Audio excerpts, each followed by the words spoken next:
What is going on, everybody? Welcome back to the channel. After Sound here, bringing you Splinterlands content every single day. We also stream right here in this channel every Tuesday, Thursday, and Sunday morning, so come by and say hello.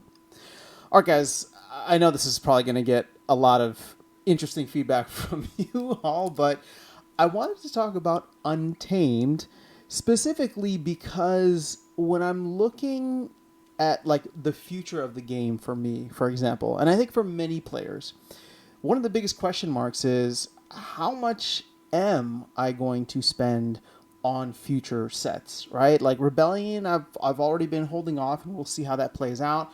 But then if we're gonna have another core set that comes out at some point, maybe I hold off and wait to buy in when things are a little bit better, right? Or the prices come down, or SPS goes up. But on the whole, that means that I'm probably going to be in Wild, and I'm happy with that, right? I've been playing in Wild, and it's been good so far. And more specifically, with the Wild Season Pass coming up, I think that there's actually a way that Wild and the game economy overall can become more sustainable. We'll put it that way, right? More sustainable than it currently is with this Wild Season Pass, which means if I'm going to be playing in Wild for the long run and participating in brawls and tournaments and whatever that might include Wild cards, Untamed represents an interesting opportunity. Now, you could say beta as well. I'm not as familiar with a lot of the beta cards, but Untamed definitely was a powerful set.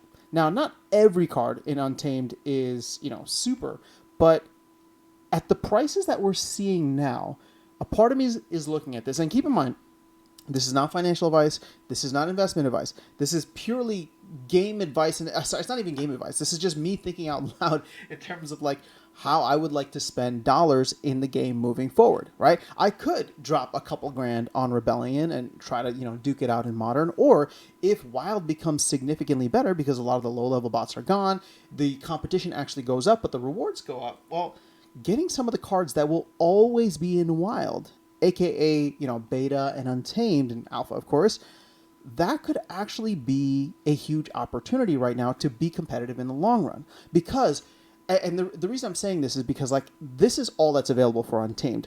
With not Modern, but with Rebellion specifically, right? We've sold 900,000 packs, and by the time everything is said and done, I think we're calculating like 800,000 packs will be in the DAO that may at some point get circulated out into the ecosystem. That puts us at 1.7, right? 1.7 million packs, assuming none else gets bought and a lot more just get burned. It'll probably be around there, anywhere between like 1.7 to 2 million, we'll say, versus the 1.5 million packs for Untamed. And Untamed has some powerful cards in it as well. So I'm just thinking out loud if this is something that will be worthwhile to do. And in looking at the max level versions of cards here that are available for sale on the marketplace right now, at least compared to history, these seem like absolute steals, right? You look at Jotun, for example, trading under 250 for a maxed copy when a single BCX was going for more than $1,000 back in 2021. Right? You can look at Llama here going for a little bit under 500. His buddy Kron going for 188. Again, these are all max copies of these cards. Even Myler's going for like 170. But let's say you don't even want to bother with some of the top, most expensive cards, even if they are like meta defining in certain things, right? Like Jotun's always going to be super powerful. Same with Llama, same with Myler to a certain extent. I mean, you could even go to just some of the mid tier cards here, right? Look at someone like Elmo Cambio, especially with weapons training. I mean, this guy's going to he has a future ahead of him with all the different weapons training that will potentially come into play in the future, right? Whether that's with summoners, whether that's with the cards that are currently out there. This thing is trading for $66, right? Failed Summoner, another one that's great for weapons training, just a fantastic support card. Magnor, trading for under $50. Again, these are all maxed copies of these cards, okay? So Magnor trading for under $50. The Vigilator, one of my favorite cards a while back, right? For the double attack here and Dragon and Poison, just everything. Trading for 43. Let's see what else is down here. If you want, right? And this is where it gets a little crazy in my opinion. If you want to scoop up summoners just so that you have all of your bases covered, I mean, look at some of these Untamed summoners going for less than $20, maxed copies. Okay, max copies going for less than $20. Now, granted, I mean, are any of these summoners any good, right? Pyre, Vera, not necessarily, right? But Camila could be interesting. Contessa could be interesting. These are trading for, well, I guess under $50. Ouster going for $50, right? And of course, you could go to some of the legendary summoners.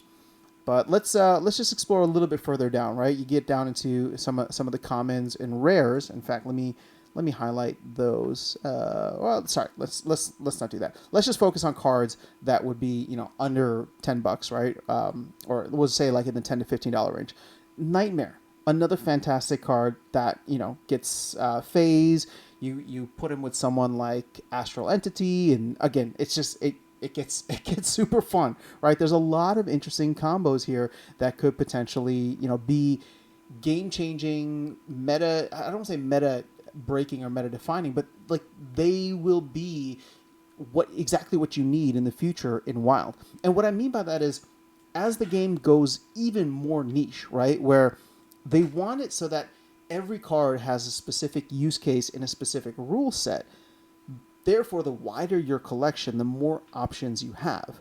And so now this is what I'm looking at and thinking to myself, like, okay, well, these cards are already quite low in terms of their overall count. So having access to some of these cards, right? Phineas Rage, another fantastic card to throw in that reach position, right? I've never played with this card, Tortoise and Fighter, but it's fantastic for Little League. It's got the armor repair. So, there's just so many different options here that you could get for literally pennies on the dollar. So much so that it is intriguing to me, where if I was just to bring in, I don't know, $50, $100, I may not go out and buy any of the Rebellion cards, because to me they aren't going to help me. Like the amount that I would need to spend isn't going to help me, and I'd probably only be able to get and max out one card if I could even do that. Whereas I can get a bunch of max copies of like Lone Boatman for $13, right? Phyrexia General for $14, Flame Monkey $15, right? Even Living Lava, another fantastic card here. So again, I'm just calling these out because I think that they're interesting opportunities. Again, this is not financial advice. I'm not saying that these are going to go back up. I'm saying for myself, from a gaming standpoint, if I'm going to bring in a small budget, $50, maybe $100, who knows, right? Whatever it is, I may actually go and grab some of these cards because the value from an entertainment standpoint, right? From a deck building standpoint in Wild, which is supposed to be, as crazy as it is, anything goes in Wild, these could actually provide a ton of value in the long term. Again, not financial value, not monetary value, but entertainment value of cards that are just like, oof, I've been beaten by this card so many times, it would be good to have it on my team, right? Unicorn Mustang, Elven Mystic. Again, there's so many great options here that I think are worth considering. So that's where my head is at. Again, this is not like go out and buy it, and I know a lot of people are going to be like, dude, you're not going to spend any money. And you know what? You're probably right. But I am reinvesting whatever gains I have back into cards, right? And right now I'm buying Chaos Legion and trying to max out my Chaos Legion. But I'll tell you this, if there's cards trading for, under $10, I might start taking that instead of buying Chaos Legion, which is super cheap, right?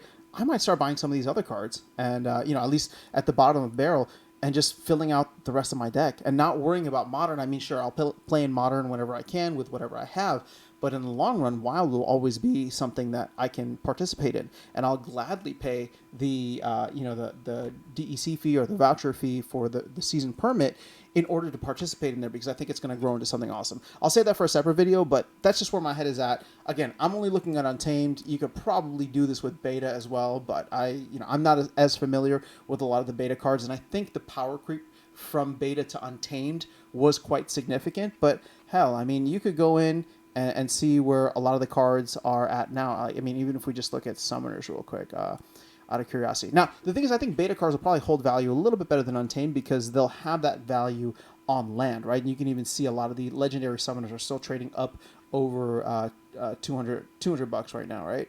And I don't know, maybe Daria for $45 is a pretty good dragon summoner there.